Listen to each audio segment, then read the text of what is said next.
여러분 안녕히 주무셨습니까? 참 좋은 아침입니다. 우리 2015년 5월 29일 금요일 말씀으로 드리는 오늘의 번제 함께 합니다. 출애굽기 마지막 장 40장 1절부터 38절까지 말씀으로 같이 하겠습니다. 우리는 앞에 부분에 성막 봉헌에 관한 규례가 나오거든요.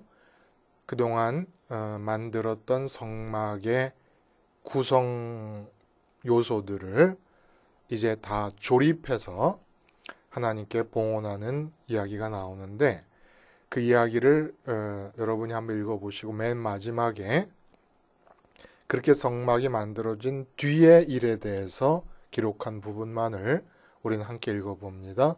34절부터 마지막까지 시작. 구름이 회막에 덮이고 여호와의 영광이 성막에 충만하매 모세가 회막에 들어갈 수 없었으니 이는 구름이 회막 위에 덮이고 여호와의 영광이 성막에 충만함이었으며 구름이 성막 위에서 떠오를 때에는 이스라엘 자손이 그 모든 행진하는 길에 앞으로 나아갔고 구름이 떠오르지 않을 때에는 떠오르는 날까지 나아가지 아니하였으며 낮에는 여호와의 구름이 성막 위에 있고 밤에는 불이 그 구름 가운데에 있음을 이스라엘의 온 족속이 그 모든 행진하는 길에서 그들의 눈으로 보았더라. 네, 오늘 우리가 함께 읽은 말씀 중심으로 하늘 구름과 임마누엘이라는 제목의 하나님 말씀 증거합니다. 하늘 구름과 임마누엘. 제목만으로 우선 말씀을 드리자면 임마누엘이라고 하는 이제 기독교 복음의 핵심 부분 아닙니까? 근데 이 임마누엘을 우리가 생각할 때 하나님이 우리와 함께 하신다라는 그런 의미로 기억을 합니다. 맞아요. 그런데 하나님이 우리와 함께 하신다라고 하는 이 이해 속에 하늘에 떠 있는 구름이 함께 포함되어 있지 않다 그러면 우리의 임마누엘에 대한 이해는 온전한 것이 아니다라고 하는 얘기입니다. 성경에서 이 구름이라고 하는 것이 상당히 중요한 의미를 지니고 곳곳에서 나타납니다. 구약 성경에서도 그렇고 이미 우리가 많이 봤어요. 시내산에 하나님이 임재하실 때의 빽빽한 구름 이야기, 그리고 신약 성경에서도 이 구름 이야기가 참 많이 나옵니다. 이 구름에 대한 이해가 중요하고 하늘과 땅의 경계선인 이 구름이 마음속에 어떤 것이다라고 하는 이해가 없는 채로는 도저히 임마누엘이라고 하는 복음의 핵심 메시지를 우리가 바로 이해할 수도 없고, 그러므로 우리가 우리의 실존이 임마누엘의 상태일 수도 없다는 것이에요. 제가 영락교에서 언젠가 자주 말씀을 드렸어요. 이 이야기를. 그런데 제가 아마 평생 이 이야기를 기억해야 될 것이기 때문에 앞으로도 또 기회가 되면 말씀을 드릴 수도 있을 텐데, 무슨 얘기냐면 영락교에서 부목사로 교회를 섬길 때 제가 맡은 구역에 달동네가 있었습니다. 서울에서의 달동네가 있었는데 그 달동네에 사시는 한 할아버지가 폐암이 걸리셔서 오늘 내일 하고 계셨어요. 폐암 말기 환자셨기 때문에. 그래서 이제 이 병 신방을, 환자 신방을 갔었고, 그리고 나서 한 달 좀 지났는데 계속해서 찾는다는 얘기가 들려옵니다. 그래서 그 계획된 이 목회 일정을 좀 뒤로 미루고 그리고 다시 찾아가 뵀어요. 그리고 이제 그 자리에서 구역장님이 미리 말씀해 주셔서 아무래도 이제 얼마 안 남으신 것 같다 그래가지고 그 며느님이 얘기하셔서 이 침상 세례, 병상 세례를 주게 됩니다. 그 병상 세례를 주고 이제 다 세례 과정이 끝났는데 찬송을 불러달라 그래요. 그 할아버지가 고통 중에 호소하시면서. 그래서 이 찬송을 이렇게 부르고 있었거든요. 찬송을 부르고 있었는데 할아버지가 누워 계시면서 얼굴이 빨개 혈색이 돌아오세요. 찬송을 제가 부르고 있는 동안 저하고 할아버지 둘만 있어요. 아무도 없고. 근데 혈색이 빨갛게 돌아오시면서 손을 막 허공에다 대시고 막 흔들으세요. 그래서 제가 손을 붙잡고 찬송하던 것을 멈추고 할아버지 왜 그러십니까? 그랬더니 이 할아버지가 뭐라고 그러시는 게 아니라 찬송을 부르는 목사님이 앉아 계신 그 방바닥 밑으로 자꾸 구름이 지나간다는 거예요. 구름이. 그러니까 목사님이 구름을 타고 찬송을 부르고 계신다는 겁니다. 그래서 그 구름이 목사님 밑으로 와서 자기 밑으로 이렇게 지나간다는 거예요. 구름 위로. 제가 소름이 팍 끼치는 거예요. 왜 소름이 끼쳤냐면 세례를 주기는 좋지만 마음에 이분의 영적인 상태가 어떤 상태이라고 하는 것에 대한 확증이 없는 거예요. 그냥 목사로서 안타까운 심정으로 정말 영혼이 죽기 전에라도 구원을 받아야 되겠다라고 하는 절박한 심정으로 세례를 주고 세례를 받아들였지만 확증이 없지 않습니까? 근데 이분이 찬송하는데 구름 위로 떠 있다는 겁니다. 그래서 제가 속으로 소름 끼치면서 아멘 이렇게 나오질 않고 할아버지 손을 꽉 붙이면서 할아버지 됐네요 그런 거예요. 됐네요. 그러니까 제가 마음에 이렇게 절박했던 거죠. 이분이 이 세례가 다 형식적인 게 아니라 진심으로 받아들이는 것이어서 좀 구원을 받았으면 좋겠다 그랬는데 구름이 밑으로 지나간다는 거 하니까 그 구름이 뭡니까? 이 할아버지 마음이 완전히 땅을 떠난 거예요. 그렇죠. 당신이 죽을 걸 받아들이신 거예요. 그리고 하늘에 하늘 아버지가 계신다니까 글로 가고 싶다고 자꾸 그러는 겁니다. 그러면서 세례 전에 하신 말씀이 내가 평생 도박만 하고 가정도 돌보지도 않고 그렇게 막 살았는데 이런 놈도 구원을 받을 수 있고 이런 놈도 하나님이 자식으로 삼아준다고 하는데 그게 정말이냐? 이렇게 물으시는 겁니다.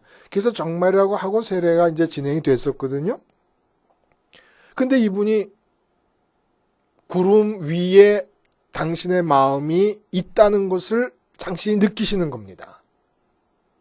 그러니까 이 땅에 대해서는 마음이 없는 거예요. 더 이상은 이게 구원입니다. 이게 구원받은 상태라는 거예요. 그 사건 이후에 제가 성경에서 구름이 나올 때마다 그리고 구원에 관한 이야기가 나올 때마다 일부러 구름이 나오는 부분을 찾아서 읽게 됩니다. 굉장히 중요한 요소입니다. 이 구름이. 그래서 임마누엘이라고 하는 얘기가 오늘 본문에서 얘기가 되잖아요. 왜 임마누엘입니까?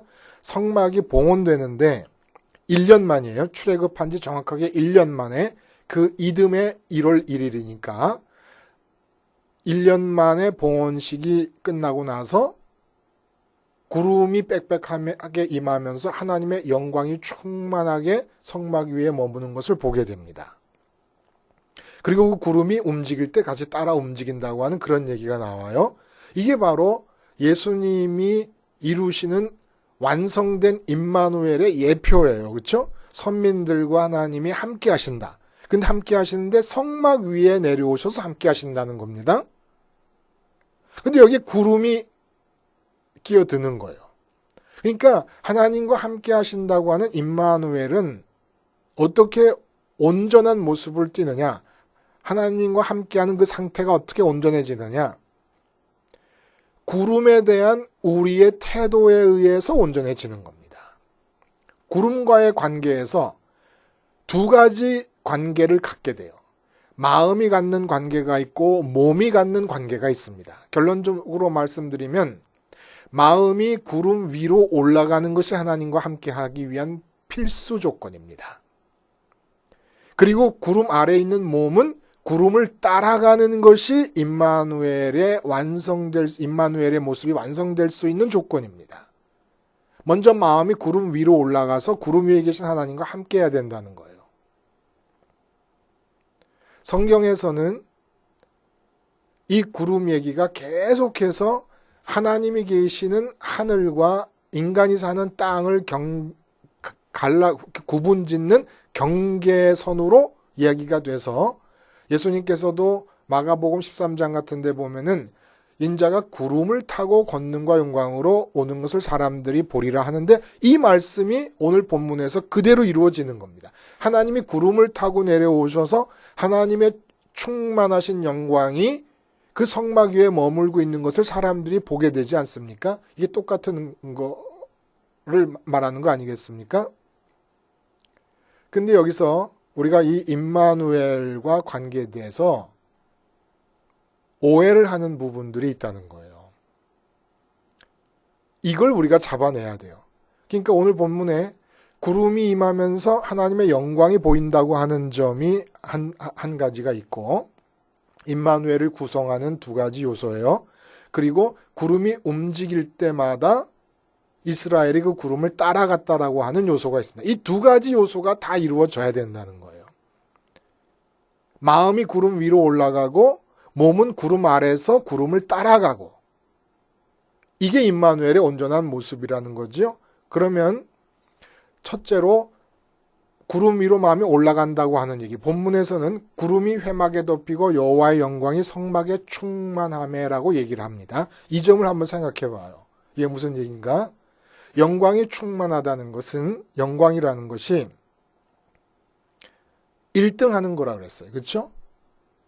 내 마음에 그러니까 김연아 선수가 올림픽에서 금메달을 땄다. 영광스럽다. 적어도 그 순간에는 대한민국 국민 모두의 마음속에 텔레비를 보고 있는 모든 국민의 마음속에서 김연아가 관심의 1등 자리를 차지합니다. 그리고 피겨스케이팅 그 시상식에서 시상식이 전 세계로 방송되고 있는데 모든 피겨스케이팅 관계자들과 관심 있는 모든 자들의 마음에서 1등을 합니다. 그래서 영광이라는 거죠. 관심의 첫 번째 대상이니까.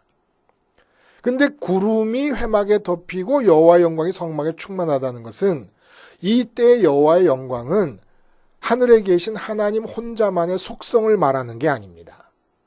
충만하다는 관계에서의 얘기예요. 관계.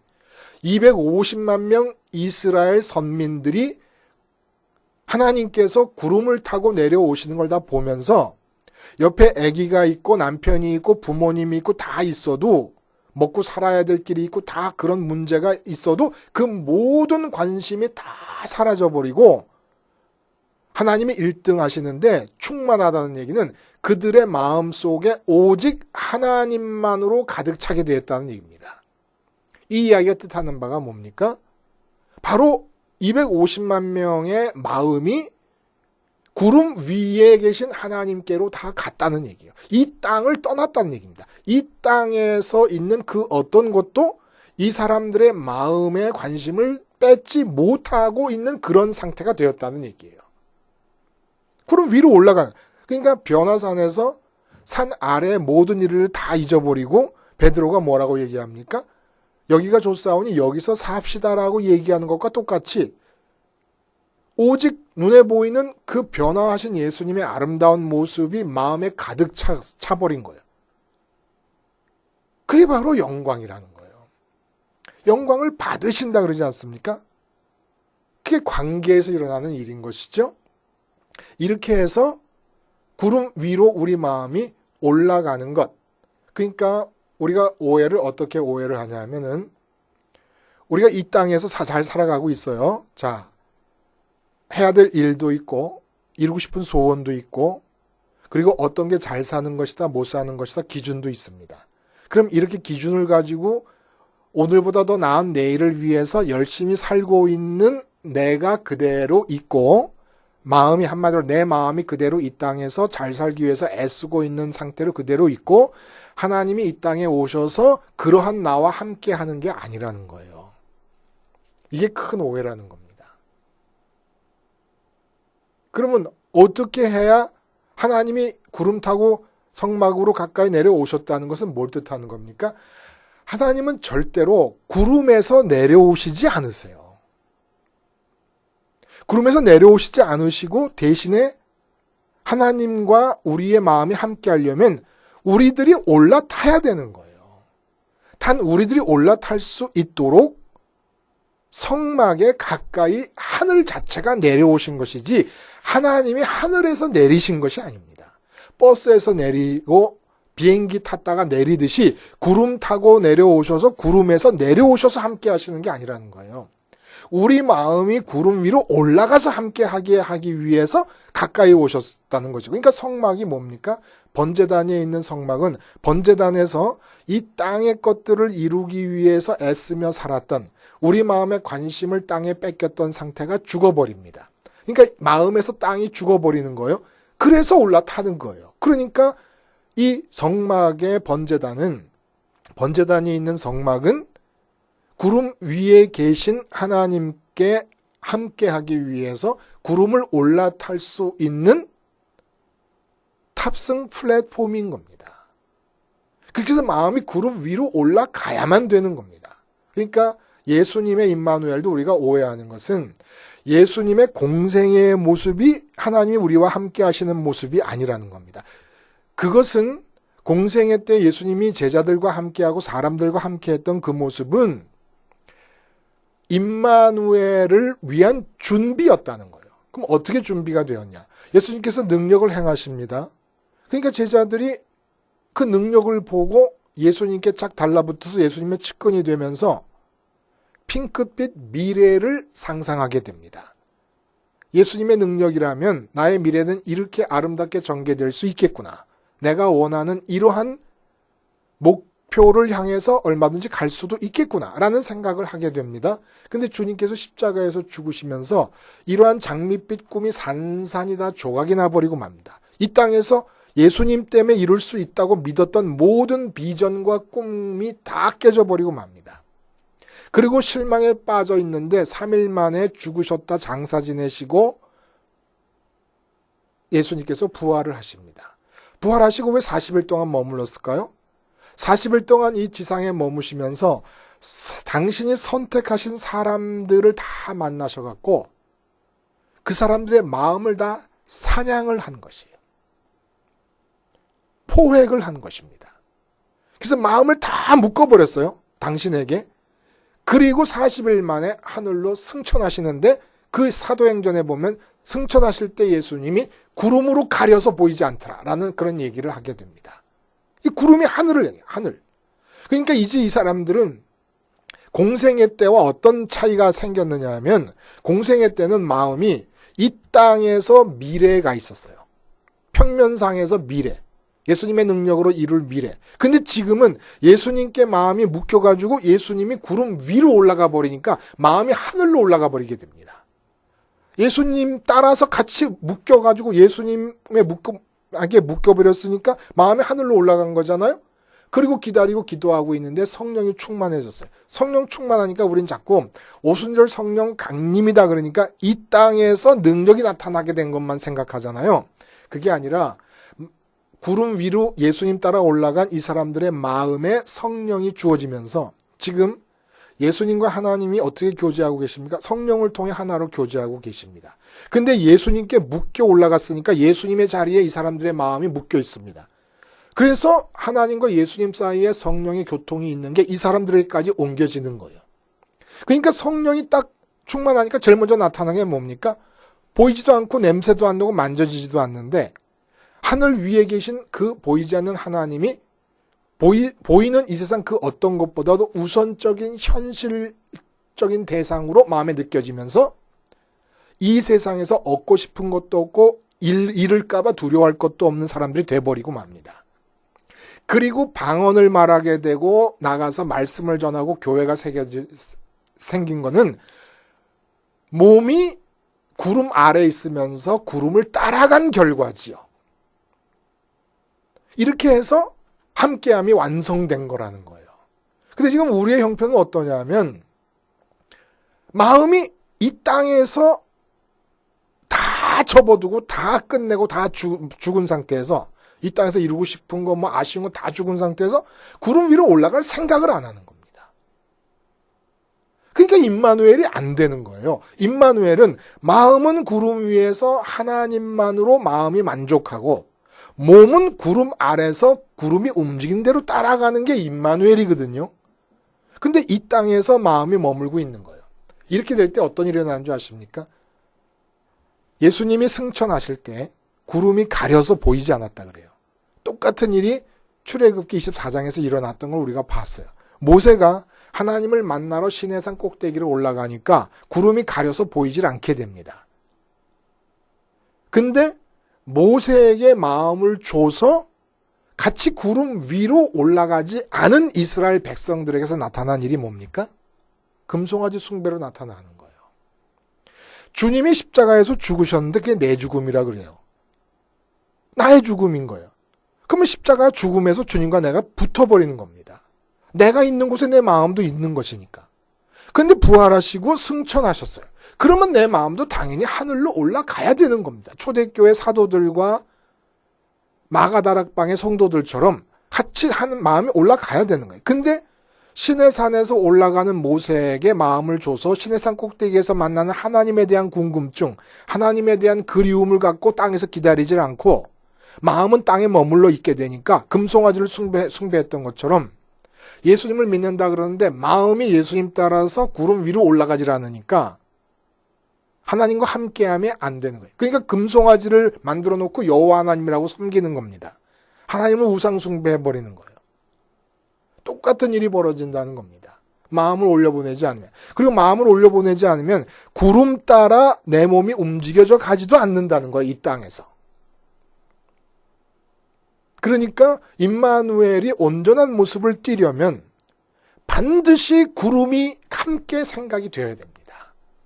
구름이 망각되면 안 돼. 내 마음은 구름 위로 올라갔나? 아직도 이 땅의 문제 때문에 걱정하고 있고 이 땅에서 기쁘려 하고 있고 이 땅 때문에 불만스러워하고 있나?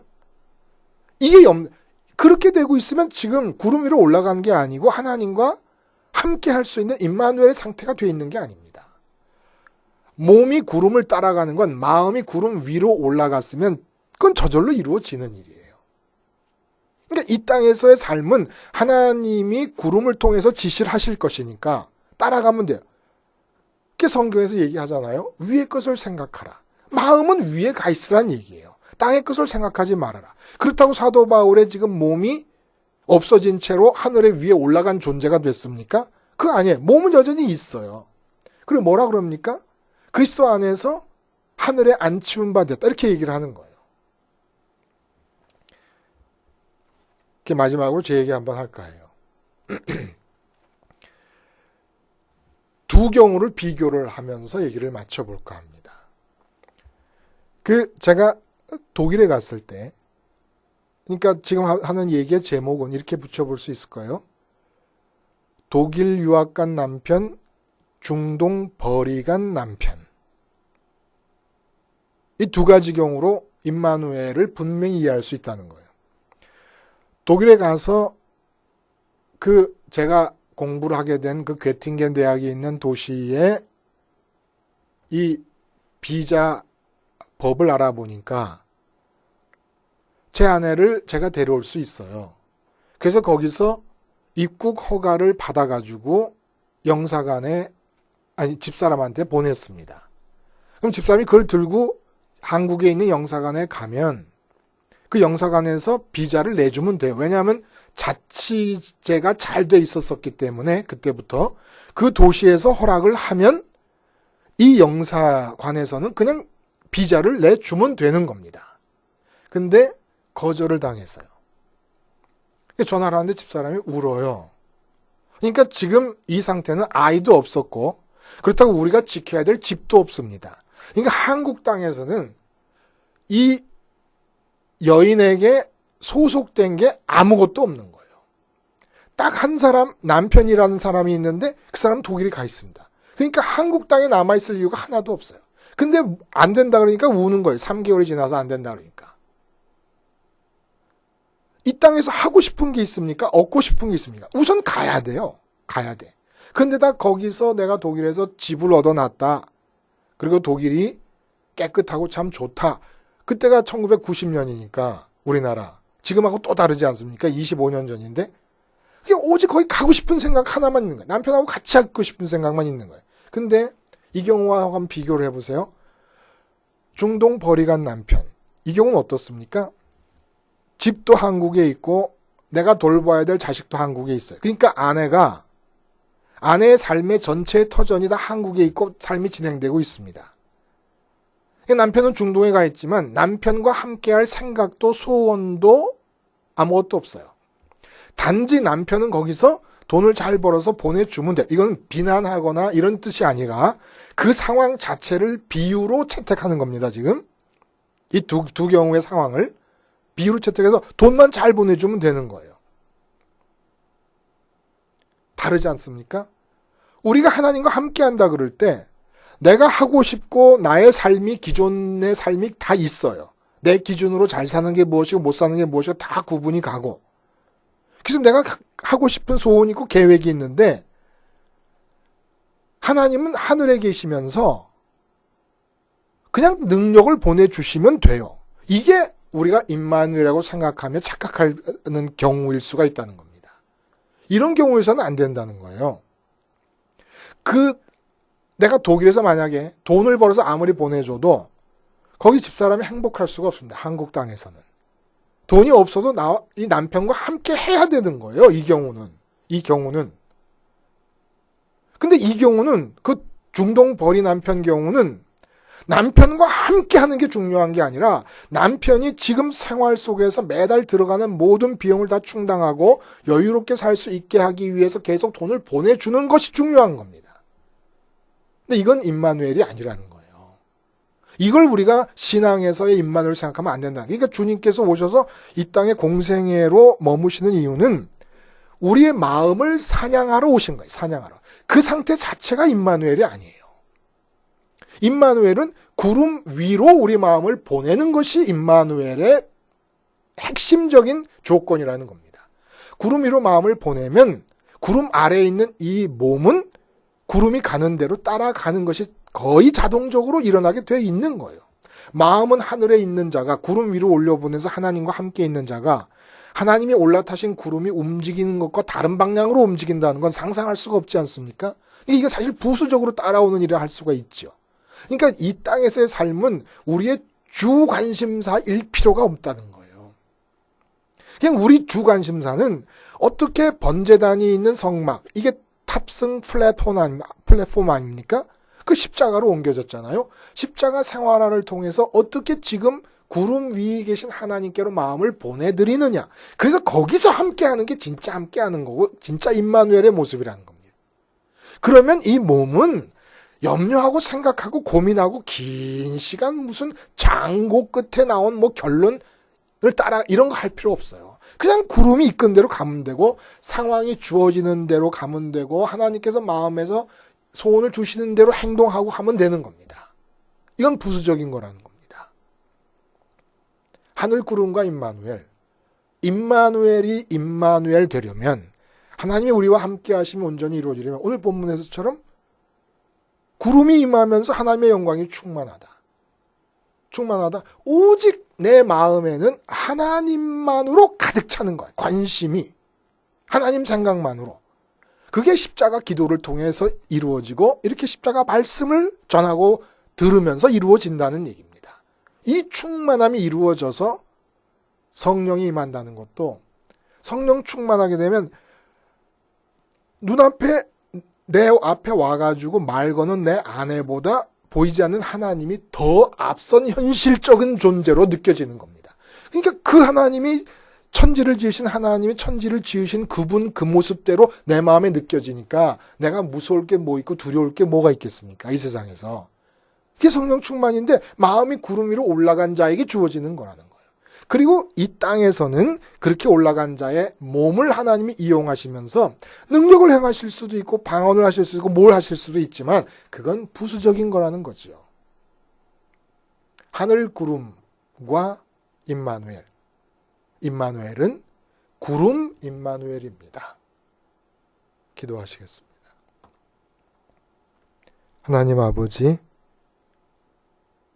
주님의 십자가 번제단에서 날마다 하나님 계신 구름 위로 우리 마음이 탑승하는 일이 있어 구름 위에서 마음이 하나님과 함께하며 구름 아래서는 우리 몸이 하나님의 뜻을 따라 움직이므로 온전한 임마누엘의 삶이 이루어지게 하여 주시옵소서. 예수님의 이름으로 기도하옵나이다. 아멘.